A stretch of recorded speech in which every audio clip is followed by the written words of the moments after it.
I'm going to tell you that what you determine probable cause on is not true. All right. No, That's what I'm telling you. It's that I wasn't driving erratically. I went to a movie at Lakeway. I had a couple of glasses of wine at the movie. That's all I had. And I wasn't driving erratically. And they pulled me over, and this is not true. This isn't right. Oh, yeah, of course not. They didn't have any probable cause at all. Only a .24 blood alcohol level, multiple 911 calls from other drivers on the road. You know, that's actually why she was arrested. It wasn't a cop that saw her. Multiple people called 911, and then a bottle of vodka rolling around in the seat next to her. But the cops, they were way out of line here. You know what this might actually be? Forget about indicting Rick Perry. This might actually be another Ferguson, Missouri. I think this is another time that we're seeing right now. The cops are just acting way out of control, way above the law.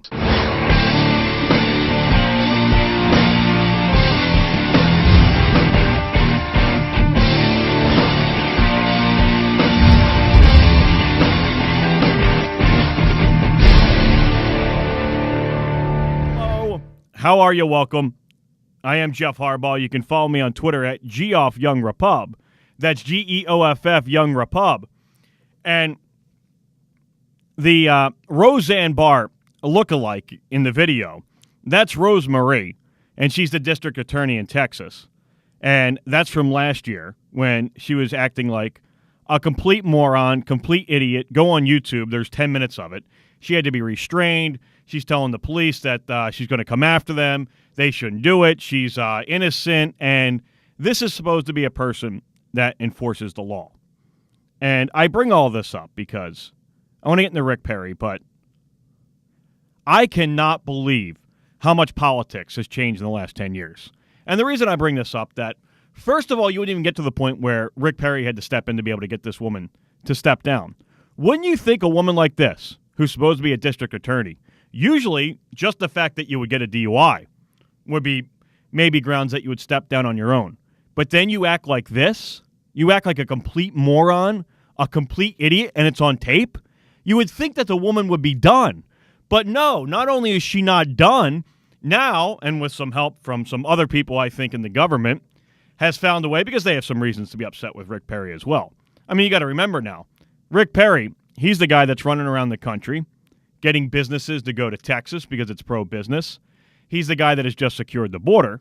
So I think there's some, let's say, other people in the government, too, that have something against Rick Perry. But Rose Marie now has turned it out to where she's the victim now. Now, Rose Marie, she's the problem. And Rick Perry, being like a normal person, what anybody would do, what anybody in either side of politics would have done 10 years ago, would have said, you're a disgrace, you need to step down. And then when you don't step down, you would find a way to be able to force her out. And that's what Rick Perry did. He said that he was going to veto the funding for the ethics oversight, which comes from her department, which anybody else would do. So that way, Roseanne Barr would step down, and you could actually maybe have someone with a little bit of, let's say, confidence that isn't a complete embarrassment would be the district attorney.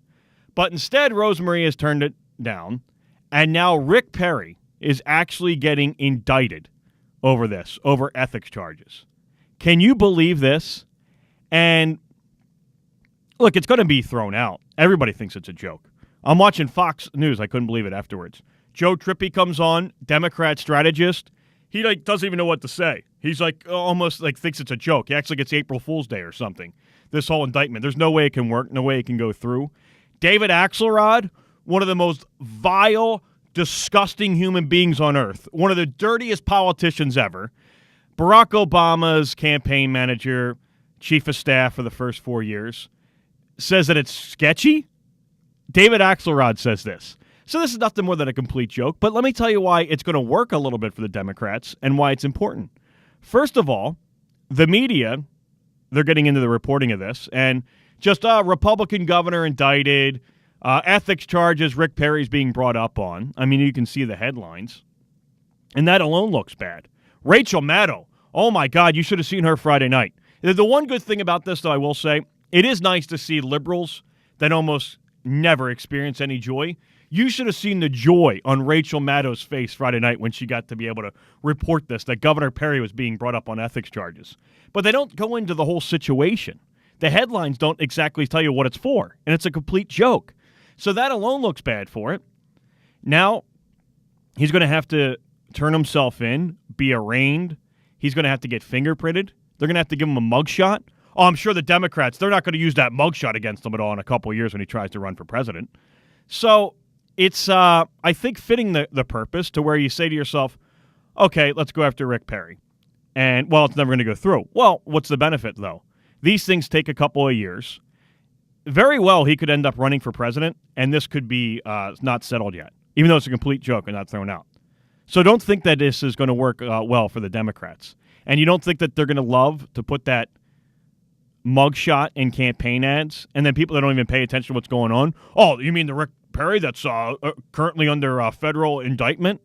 So don't think that this isn't a tactic that's not going to work. And eventually it's going to get thrown out. It's a joke. But I cannot believe how much politics has changed. You would think that this woman would step down alone.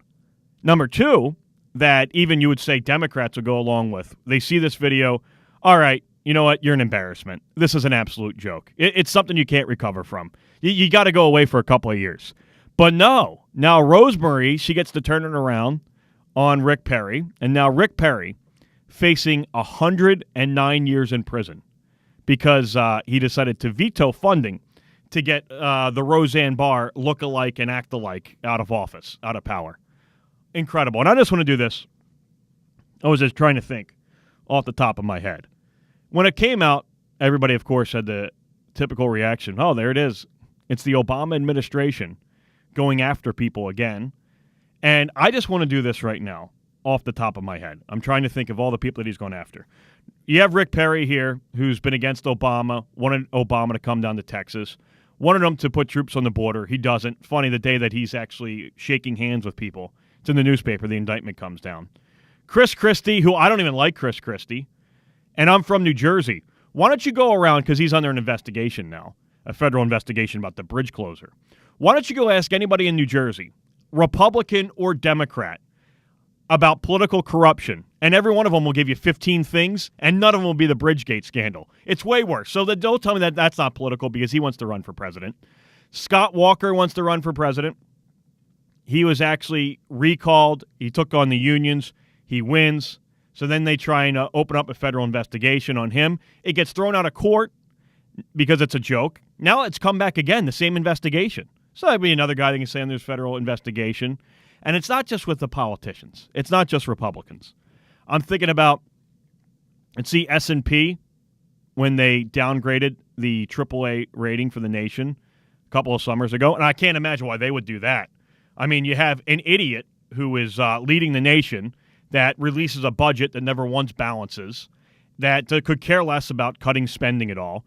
We borrow 40 cents of every dollar. I can't imagine why they would possibly downgrade our credit rating. Then you see a year later, they were the only agency that did it.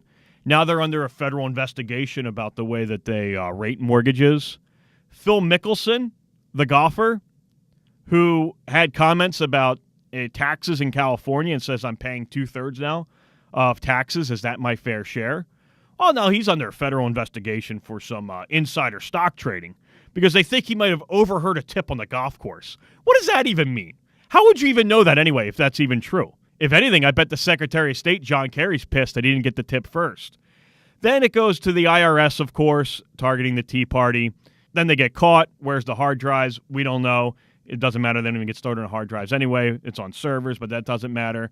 The woman in Texas that was testifying about the IRS who tried to start a voting nonprofit group that would help ensure that there was not voter fraud going. This woman who looked like someone that you would see as like a soccer mom if you're casting a soccer mom for a movie. She's testifying to Congress. She's had the FBI investigator 7 times for domestic terrorism.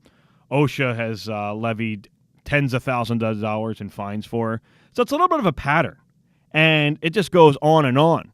Rupert Murdoch, the owner of Fox News now, the FBI has seized 80,000 emails from his computer.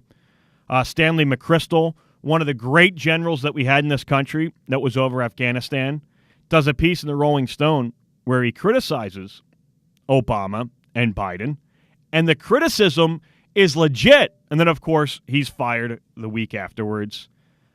Petraeus went against the administration 3 days after Obama's reelected. Let's bring out the affair scandal. He has to go. And the list goes on and on about the generals. You should look it up that are being let go by this administration. So I'm just taking a look at all of these, and that's just off the top of my head. It doesn't stop. Whistleblowers? How about what this administration has done with journalists and whistleblowers? The Espionage Act, which is used to be able to force journalists to reveal their source. Now, to let you know how rare this is, before Obama, in the entire history of the country, all the other presidents combined, it's happened 4 times. Now, Obama has done it 7 times. So far, he's almost double than everybody else in the history of the country. That way you could do things like spy on the Fox News reporter, track his whereabouts through emails, phone calls, spy on his 70-year-old parents up in New York as well. Yeah, that was all legitimate, I guess, to be able to, protect the nation from espionage. So it's a big type of pattern, isn't it, with this administration? Big type of pattern, isn't it, going after people? And you're going to hear the stories that about Rick Perry, and they'll tell you Scott Walker, they'll tell you Chris Christie. It's not just there, it's a lot worse. However, I got to be honest, though. This Justice Department doesn't always jump to conclusions. I mean, they don't always jump like it looks like they have before in the past. I mean, sometimes they kind of sit back and they're thorough and they just don't jump to conclusions. Like, take, for instance, the Fort Hood massacre, where Major Hassan opened fire on the base, killed 13 people. That was not ruled terrorism, even though he signed all of his documents for the months leading up to it, Allah Akbar. That wasn't terrorism. That was workplace violence. So they don't always jump to conclusions. I got to be fair here. And mark my words, this is going to backfire on them. I think people, by drawing this attention to it and indicting Rick Perry, they're going to look at the Roseanne Barr act-alike, the drunk, how obnoxious she is in these videos, and it's going to backfire, and she's going to end up having to step down. That's what I think is going to happen.